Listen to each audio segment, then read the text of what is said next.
أعوذ بالله من الشيطان الرجيم. بسم الله الرحمن الرحيم. الرحمن علم القرآن خلق الإنسان علمه البيان الشمس والقمر بحسبان والنجم والشجر يسجدان والسماء رفعها ووضع الميزان ألا تطغوا في الميزان وأقيموا الوزن بالقسط ولا تخسروا الميزان والأرض وضعها للأنام فيها فاكهة والنخل ذات الأكمام والحب ذو العصف والريحان فبأي آلاء ربكما تكذبان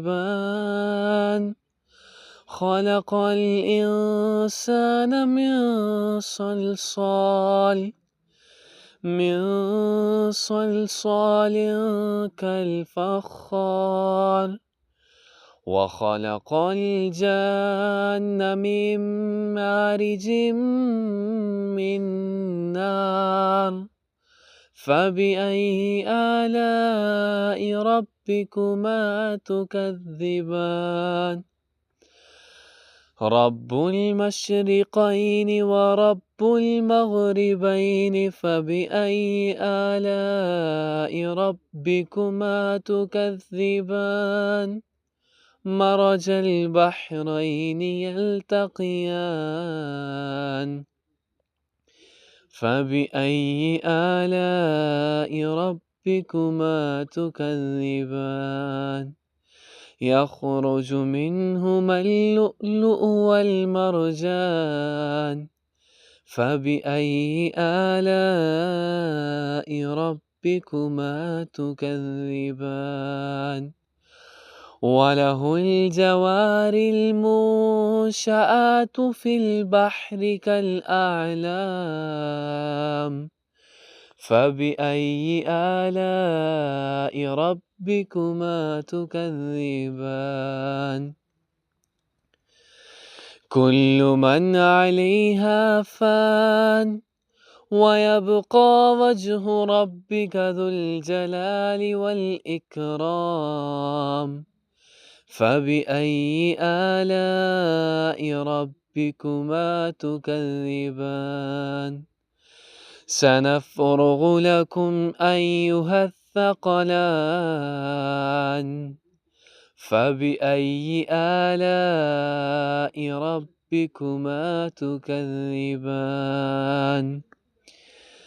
يا معشر الجن والإنس إن استطعتم أن تنفذوا من أقطار السماوات والأرض فانفذوا لا تنفذون إلا بسلطان فبأي آلاء ربكما تكذبان يرسل عليكما شواظ من نار ونحاس فلا تنتصران فبأي آلاء ربكما تكذبان فإذا انشقت السماء فكانت وردة كالدهان فبأي آلاء ربكما تكذبان فيومئذ لا يسأل عن ذنبه إنس ولا جان فبأي آلاء ربكما تكذبان كأنهن الياقوت والمرجان فبأي آلاء ربكما تكذبان هل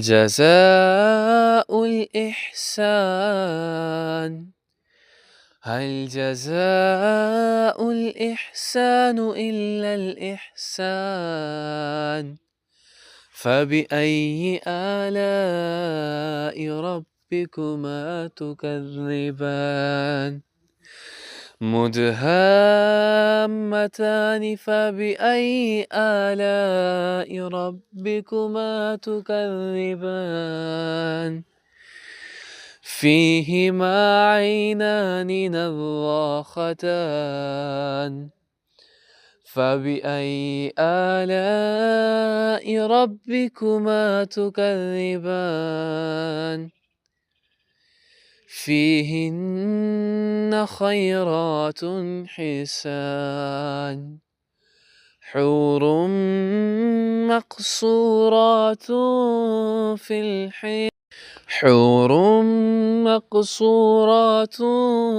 الحيام فبأي آلاء ربكما تكذبان لم يطمثهن إنس قبلهم ولا جان فبأي آلاء ربكما تكذبان متكئين على رفرف خضر وعبقري حسان فبأي آلاء ربكما تكذبان تبارك اسم ربك ذي الجلال والإكرام